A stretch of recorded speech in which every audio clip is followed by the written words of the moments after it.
New leadership in local law enforcement. And one of the last Holocaust survivors visits Harding. Your HU16 news starts right now.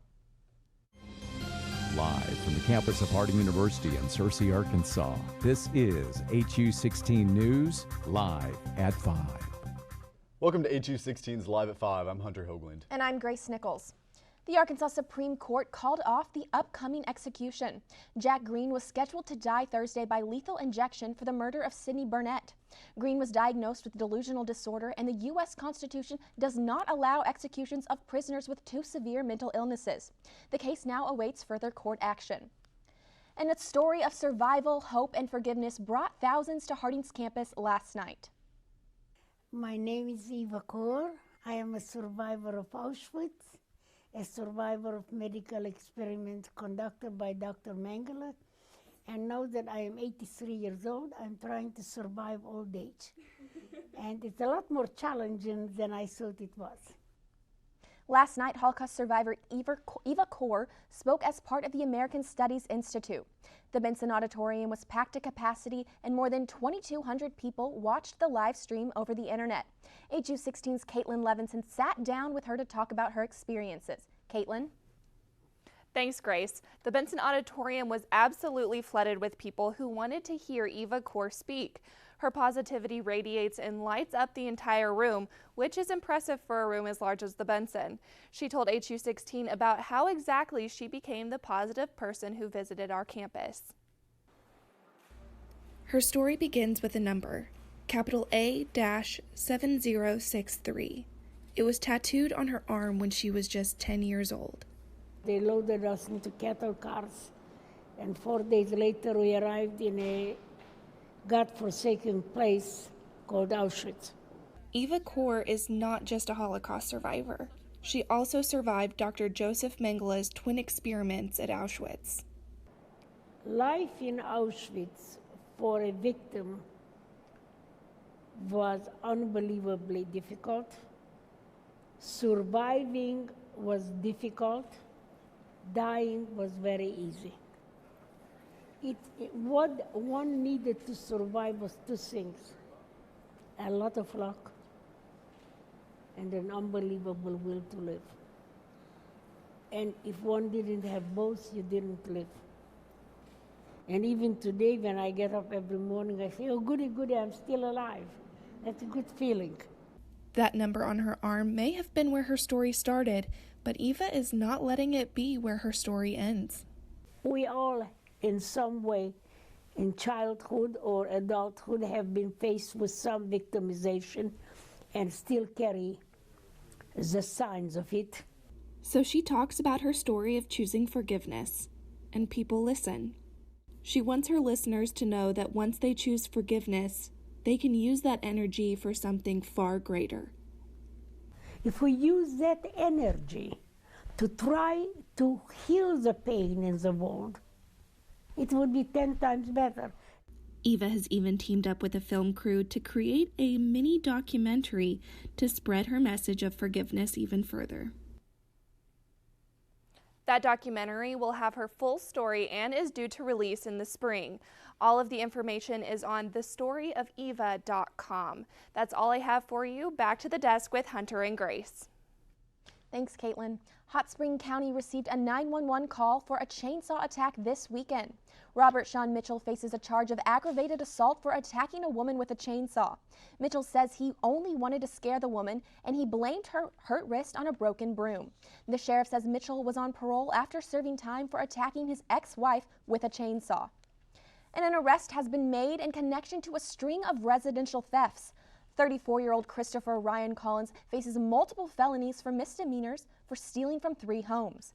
Collins was already awaiting trial for residential burglary, internet stalking, a child, and sexual assault. He is in custody in the Baxter County Detention Center. 2 boys are facing consequences after bringing a weapon to school. The weapon was a plastic knife that had a jagged end. The 2 students were sharing the weapon and using it to make threats against other students. The threat was reported to the police, and the students are now expelled for the rest of the semester.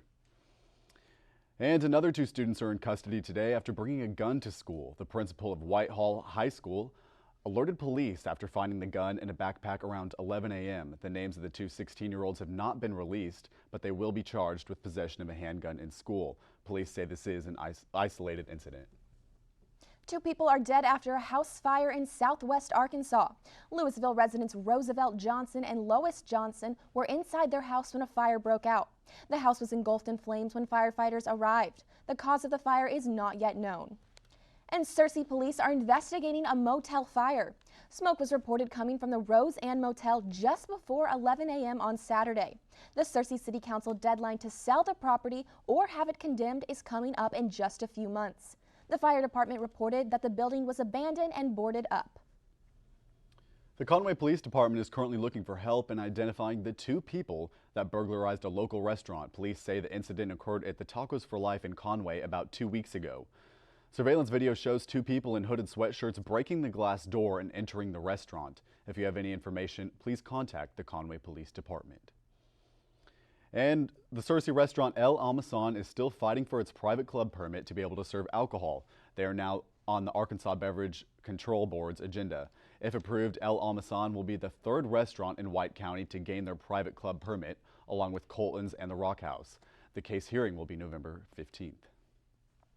And urgent repairs need to be made to the Searcy Municipal Airport. The airport is planning to request over $16,000 from the city's share of responsibility. A previous request was made in April but was not acted on.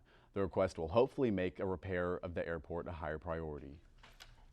And the Bald Knob Police Department has a new chief of police. 47-year-old William McLaughlin was welcomed to citizens as chief at the city council meeting Monday night. He's been with the Bald Knob Police since 2004 and through 4 police chiefs. McLaughlin is a former police sergeant, mixed martial arts instructor, and gym owner. And for those interested in youth or family ministry, tomorrow is your chance to open that door. The Sea Harmony Fair gives students an opportunity to interview with congregations for summer youth internships and full-time youth and ministry positions. It will be in Cone Chapel from 1 to 5. Later in the show, we'll talk with a Harding professor on how you can get involved in foster care. But first, Jack Allen is up with your weather. What do you have for us, Jack? Today was a lot of the same of what we've been experiencing for the last week. But we have potentially a chance for the sun to break out in the next couple days. We'll have more on that after the break.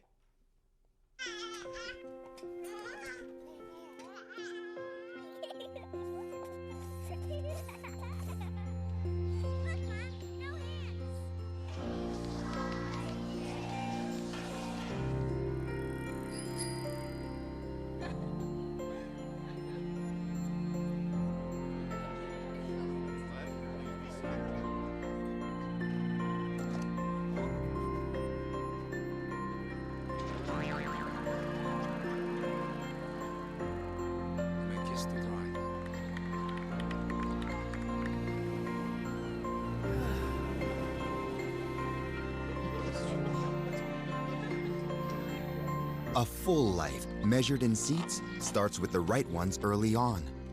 Car crashes are a leading killer of children 1 to 13. Learn how to prevent deaths and injuries by using the right car seat for your child's age and size. They said a bottle was just a bottle.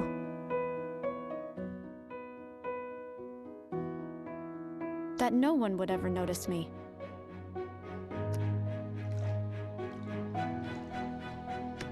But I knew I could be more.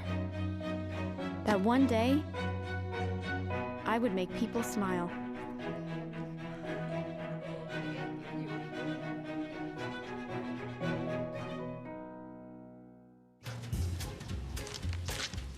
Really?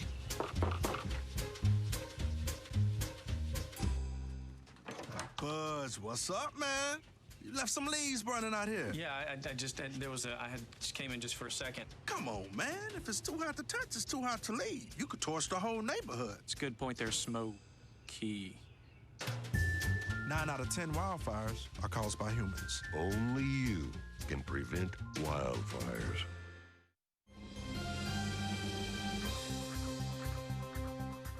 Welcome back to HU16. I'm Jack Allen here with your weather. Today, more of the same what we've been experiencing over the last few days. Overcast, dreary skies. We even had a little bit of a drizzle as I was walking into the studio this afternoon. So a lot of the same weather that we've been experiencing recently. Right now, we're looking at the temperatures being 51 degrees and cloudy. The humidity is still way up there at 71%. Not much by way of wind all day today. We're looking at winds currently coming out of the north at only 2 miles an hour. And across Arkansas, that's a common theme that we've been seeing in Fayetteville. It's finally seeing some of the sun. It's 52 degrees there, 48 and still a little bit wet in Little Rock, 47 and raining in Texarkana, and in Monticello it's 49 degrees and there's some moisture falling there as well. So for the most part, we've avoided the rain today.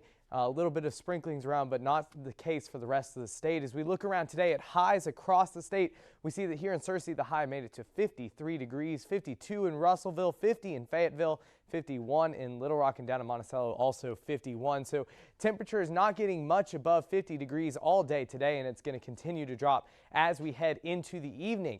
As we look ahead to tonight, we're going to see that the temperature is going to drop down to 37 degrees. The cloud cover is going to finally begin to make its way out of here. The low front, which has kind of been the thing that's been bringing this rain, is going to finally push its way out of Arkansas and be replaced by a high pressure system, which is going to dry things up, potentially bring us the chance for more sun, less cloud cover as we move into the evening and into tomorrow. So as we look ahead to tonight's lows across the state, up in Fayetteville, we have the potential to get below freezing. Once again, 31 degrees in Fayetteville, 40 in Little Rock. Here in Searcy, the low is going to be 37. So not quite getting down to freezing here, but we're on our way in that direction as we move further and further into the winter months.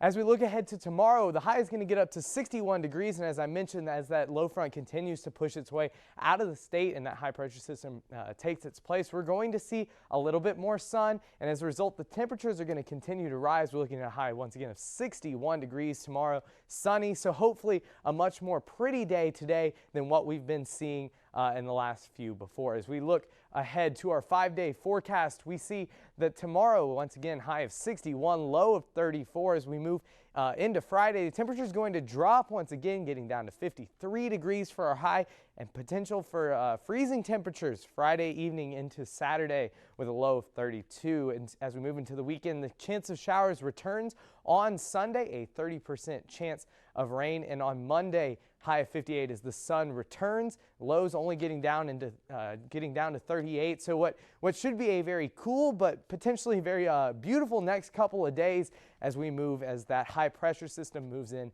and replaces the dreary, cloudy, rainy experience that we've been having the last few days. That's all we have here at weather. Let's send it back to Grace and Hunter at the desk. Thanks, Jack. Why foster care is an important issue for you to get involved in. We'll tell you more after the break. This is why you took a second job. Why you taught yourself how to fix the plumbing. Why you'll do whatever it takes to keep your home. And that is why we want to help. We are making home affordable, a free government resource that can make paying the mortgage easier. Call 888-995-HOPE today. Hey, it's Ava, and this is Tess from Vivo's Do It Yourselfie, where we recreate the hottest looks from today's biggest music videos. After cleaning out our closet, we have a lot of clothes we don't wear anymore. Like this old t-shirt. It's not garbage, it's actually a brand new rug. And to make it, all you need to do is cut, tie, and glue. Cut the t-shirt into strips. Tie the strips into knots. And glue the knots to the bath mat. I love it. Give your garbage another life. And recycle.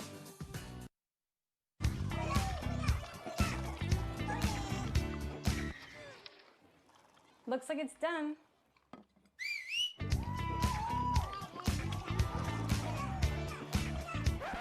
Don't let salmonella get funky with your chicken. On average, 1 in 6 Americans will get a foodborne illness this year. You can't see these microbes, but they might be there. So learn the right temperature to cook each type of meat. Keep your family safe at Food.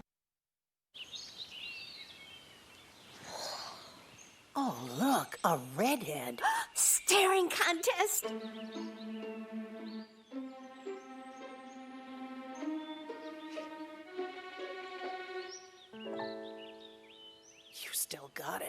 I know. Come alive with the forest. The dad was cute. You were looking right at us. Visit discovertheforest.org to find a forest near you. Welcome back from the break. Joining us now is Andrew Baker. Andrew, thanks for being here. Glad to be here. So this morning we had a special chapel talking about foster care. And why do we need to be talking about this issue? Because God cares about everybody. And the marginalized in our community should be at the top of our list. To be the place that we are and the institution we are in our community, we're saying we want to reflect what we believe to be true in Scripture. And one of the things that we know to be true again and again and again, both from what God tells us and what Jesus tells us, is there's a deep care for that marginalized. And foster kids would be at the top of the list of marginalized in anyone's community. And bringing it a little closer to home, why is this more of an issue here in Arkansas? I don't know if it's fair to say it's more of an issue. It's just the reality that it is an issue. And it is an issue all over our country. It's an issue around the world. But here in Arkansas, this is where we are. This is where we've been planted. It's where all of us have been planted who are at this place. And so while we do a great job and an awareness of going to the great unknowns out all around the world, we got to realize then there's stuff right out our back door, right around the corner, down the street, right, of opportunities we have to touch the lives of other people. And I know you yourself are very involved in foster care. How did you get to become a foster parent? Well, I said in chapel this morning, really it was my wife who said, hey, it's time for us to do this. We both grew up in homes that participated in foster care in different levels. My parents actually in upstate New York, when I was in elementary school, ran a non-secure detention home for the state of New York. So we had a lot of rough teenage characters living in our house. But it also showed that everybody's got a story and everybody's human, everybody desires to be loved. And so when Amy, my wife, said, hey, I think it's time for us to get involved, it was like, okay, when? And that happened really quickly. And next thing you know, we have two little beautiful girls living in our home, and just kind of became part of the Baker posse for a while until they moved on and were able to return to their mom, which is, really the goal of foster care is reunification. Most of these kids have parents, and for whatever reason, there's a separation, and we hope to stand in the gap. Sometimes that's not the case. Sometimes it moves to these children need to be adopted so they have a permanent home. But whatever the case may be, for us, it was just, hey, it's the right time in our family's life to be involved in this very special effort. And tell me how it's really just affected you as a person and your family. I think Dean Neal in chapel today said it well. You get to see God, and you get to see God in some really magnificent ways, in the way He values and loves all that He has created. And to see that happen with my children and their just acceptance of these people into their home. We've had a whole lot of folks who've lived in our house, and I think at the end of the day we show up to be a voice of mercy because I believe James 2:13 is telling the truth when it says mercy triumphs over judgment. Every time I want to judge, God shows me mercy is a whole lot better. And I mean, you get these kids one way and they leave hopefully different. Kind of talk to me about maybe the transformation you see while they go through. Well, I think what we get to see is they just get to see stability. Tammy Hall said that this morning in chapel. The Halls have had so many, I think it's like 55 kids through their home, and she's like, we're a moment of stability. And they've actually had kids who've lived in their home and gone and come back. I mean, their story is an amazing story. They're an amazing family. And Tammy's right, though. You're providing a moment of stability. You're providing maybe in some of those kids' lives the first time they've heard continually their value and that they matter. Because when you got parents who are distracted by all the things of the world, drugs, alcohol, abuse, whatever the case may be, it's hard to realize the investment that needs to go into the life of a child. Most of these people want to be great parents. They didn't wake up today and say, I'm going to be the worst parent in the history of humanity. Just some stuff happens. And so to be able to step into that and provide some stability and then let that continue to permeate, we want every child who ever comes to our home to know they always have a place at our table. In fact, we're about to put a new table in our house, and on the bottom of it paint it white so every kid can sign the bottom of it and know you're always welcome in our home and at our table. That becomes a significant thing to them because no matter where they find themselves, they know, hey, I know where there's a table that I belong at. That's awesome. And I mean, there's so many ways to get involved with foster care. And me being a student, obviously I can't be a foster parent or adopt, but tell me ways that students can get involved. Well, the social work class this morning announced a great project about opportunities here in Searcy, just saying to students, hey, when you go to Walmart, pick up toothbrush, underwear, panties, whatever the case may be. Those are hard things to sometimes get from people. Everybody wants to give a jacket or a toy, which is awesome, and these kids need that. but there's some very basic things that every time a student goes to Walmart, just pick up an extra toothpaste or an extra toothbrush or an extra package of socks, right? That's something very, very basic to do. I think on our campus, if somebody really looked at how much money we spend in club functions, what if a percentage of our functions actually went to help some kids beyond just getting a Christmas present, right? There's so many other things that they want to do. Well, all right, so TNT, love you guys, I'll call you out. What if TNT said, hey, our next function, a percentage of our function, that's actually going to go to help kids be able to play sports in Searcy next year. There's so many different ways that could happen. Yeah, there's a limit. There's no foster kids going into dorms to live. You get that. But that doesn't keep the people living in the dorm from going to a school and having lunch with a kid and saying, hey, what's up? We need big brothers. We need big sisters, especially at these moments where they're really, really moldable and really able to be influenced. They see you guys all over town. You know, I think sometimes we don't realize you go eat, there's a high likelihood there's a foster kid eating in that place with you, right? So they see you. Everybody knows who Harding students are. That's awesome. Great. What if we were very intentional as a student body, as a university, in the way we could do little things? It sounds funny to say socks, but, well, next time you go to Walmart, buy one package of socks, bring those, dump those in the bucket with the girls are putting out. We're helping one more kid. Well, some great points, and there's some great ways here to get involved. Andrew, thanks for being here. Hey, glad to be here. Thank you. Hey, keep it here. Sports is next. Michaela's here.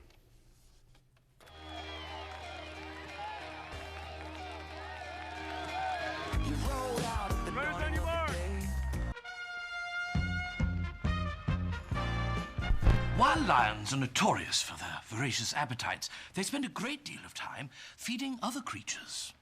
In fact, lions will take great care to ensure there's plenty to go around.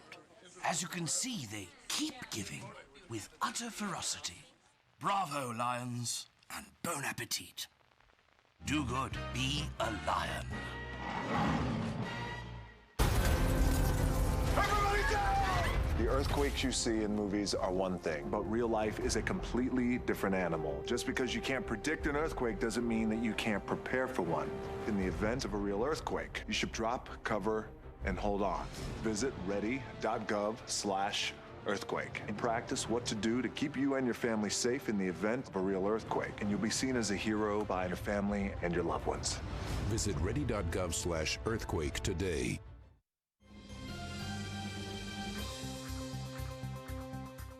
Welcome back to HU16's Live at 5. I'm Michaela Twig, back with the latest in sports. The Arkansas Tech women's volleyball team remains undefeated after the Lady Bisons suffered a tough loss in 5 sets last night.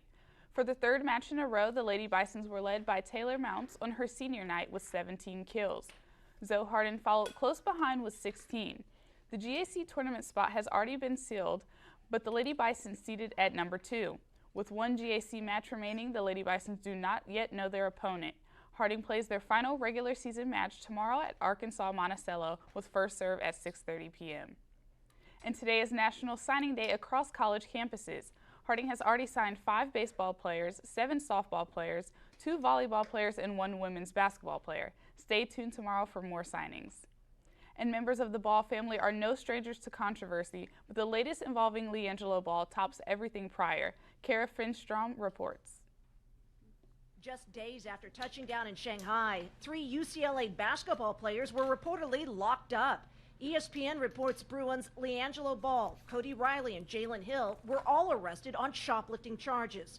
The Washington Post says they're suspected of going into the Louis Vuitton next to the team's hotel and stealing sunglasses. I hope it's not true. UCLA track athlete Lena Frazier and others waking up to the news on campus said it's disappointing. It's sad because it reflects on athletics. Those individuals won't play Saturday. Coach Steve Alford said the 3 freshmen will not play in this weekend's season opener against Georgia Tech. Melo's starting his birthday off right. LiAngelo Ball is, of course, one of the famous Ball brothers featured on the Facebook reality show. His older brother is Lonzo. The Los Angeles Lakers select Lonzo Ball, a rookie guard for the Lakers. His father is the outspoken former athlete, LeVar. Can he jump? Can he run? Not like my boy. LeVar has been in China with camera crews shooting for his family's reality show. When ESPN caught up with him, he downplayed the severity of the situation. You'll be fine. You'll be fine. Everybody making it a big deal. It ain't that big of a deal. According to China's entry and exit law, a case must be fully resolved before the suspects are allowed to eventually go home. William Nee is an expert on China for Amnesty International and says that could take weeks or theoretically even years. Anyone convicted of shoplifting in China can get up to a 10-year prison sentence. That's all I have for sports, but remember you can stay up to date on all things Harding Athletics at hardingsports.com. Now back to the desk with Grace and Hunter. Guys. Michaela, thank you. What would you give to serve your country? Hear the story after the break. I was in foster care. I never knew when I would have to move, so I always had my suitcase ready to go. Then one day I was adopted. My new parents opened their hearts and home to me. My parents cook my favorite breakfast for me every morning. My parents take me on trips I never thought I would go on. They gave me a home and an even better reason to use that suitcase. My parents aren't perfect, but they're perfect for me. We were drawn here from all 50 states and more than 50 different nations. We are 7,000 students of languages, arts, sciences, and life. As diverse as our origins and as different as our backgrounds are, it's remarkable how much we have in common here in this place of faith, learning, and living. Harding University. It's never too late to get your high school diploma. An Army veteran chose serving the country over his education until his 94th year. A room full of cheers. Thank you, sweetie, for coming. And even a couple of tears. It means a lot because I know it means a lot to him. You know, 94 years old, who would think you'd still be getting, you know, your high school diploma at that age? And he's a great guy. He deserves it. That's what you call a proud daughter, finally getting the chance to see her dad graduate. Well, that I am now a high school graduate. Edward Hall is the man of the hour. I'm astounded that they got it done, and I'm so happy that they have it completed. About 78 years ago, he missed out on getting his high school diploma, though he admits he didn't really apply himself much in school. He wasn't delinquent, but simply slept during classes. I just decided that I would enlist in the service and get away from it at all. He fought for our nation and survived Pearl Harbor. Those of us that have a high school diploma take it for granted, and that this means so much to a man who has been through so much and witnessed so much in the war. But out of all of his accomplishments, something was always missing. All the kids that I went to school with, they all graduated. I think I was the only one in the class that did not graduate. He came back from war at 22 and tried to get his education, but was denied. I thought it was a rotten deal for him to say such a thing instead of encouraging me to continue my education. And fast forward to now, thanks to a program called Operation Recognition, the help of his Mason brothers and program officials, that day finally came. Normally, graduation speakers offer advice to the class, but it seems smarter we get the advice from him. So to all you students and parents watching, get your education no matter what, because you need it. Oh, what a great story. And something for you to note, Breakfast with a Veteran is Friday, November 10th, so that's something you'll want to come out to. Yes, definitely a great opportunity. Let's check with your weather for one last time with Jack Allen. What do you have for us? Thanks, guys. A good future looking ahead in our Futurecast. We look to the 5-day. The sun finally returns tomorrow as the highs get up to 61 and some rain moves in as we move into Sunday. That's all we have for weather. Let's send it back to the desk. Thanks for joining us for HU16's Live at 5, where community matters. Stay tuned for a replay of this morning's chapel. And remember, you can always tune into HU16 at streaming.harding.edu. And don't forget to follow HU16 on social media. Have a great evening.